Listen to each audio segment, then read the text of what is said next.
Take a look at this word, misunderstanding. At first glance, it looks long and complicated. But watch this.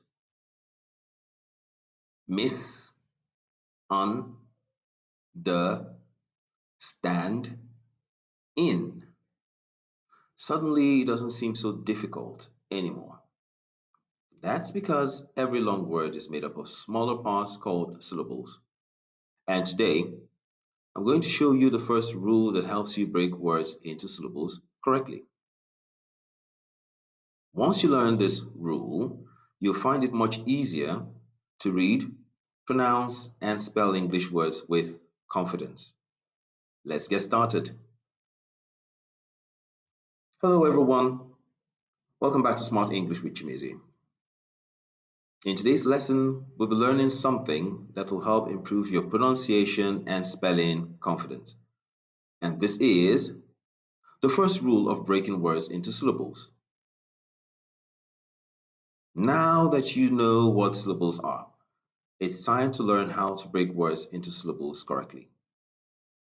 Being able to do this will help you pronounce and spell words easily. When you divide a word into smaller parts, it no longer feels difficult or confusing. There are some easy rules that can guide you when dividing a word into syllables. You don't have to memorize them all at once. Just understand how they work and practice regularly. In this video, you'll learn the first simple rule for splitting words and then try out some practice examples. We will deal with the other rules in subsequent videos. Here is the first rule. Rule 1. Every syllable has one vowel sound. Vowels are different from vowel sounds. A syllable must have at least one vowel. A, E, I, O, or U. These vowels help create the vowel sounds. To find syllables, count how many vowel sounds you hear in a word. Do this by clapping with each sound. Examples: table, clap, clap, table. Two vowel sounds formed with the vowels A and E as two vowels, rather two syllables. Student, student. Two vowel sounds formed with the vowels U and E. That's two syllables. Computer, computer. That's three vowel sounds formed with the vowels O, U, and E. Three syllables.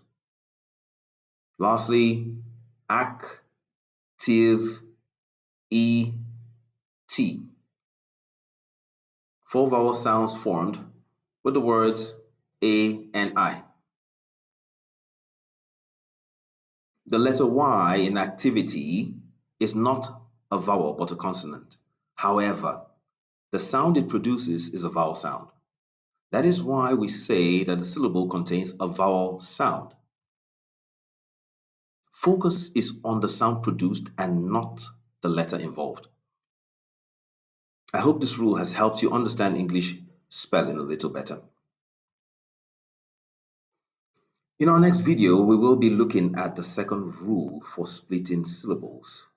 Remember, the more you practice breaking words into syllables, the easier spelling becomes. Feel free to practice the examples again and write your own words using this rule. Thank you for watching this lesson. But before you go, I have a challenge for you. In the comment section, write one English word that you find difficult to spell and try breaking it into syllables. Don't worry if you're not sure of the answer. I will personally check as many comments as possible and help you get it right. And here's a bonus challenge. Can you find a word with 5 or more syllables?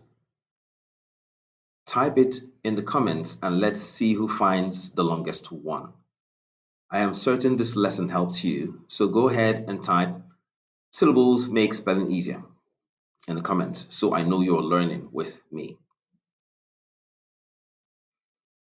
If you enjoyed this lesson, don't forget to like the video, subscribe to my channel, share, and turn on the notification bell so you don't miss the next lesson. I'll see you in the next video. Keep learning how to spell English words a smart and easy way, one syllable at a time.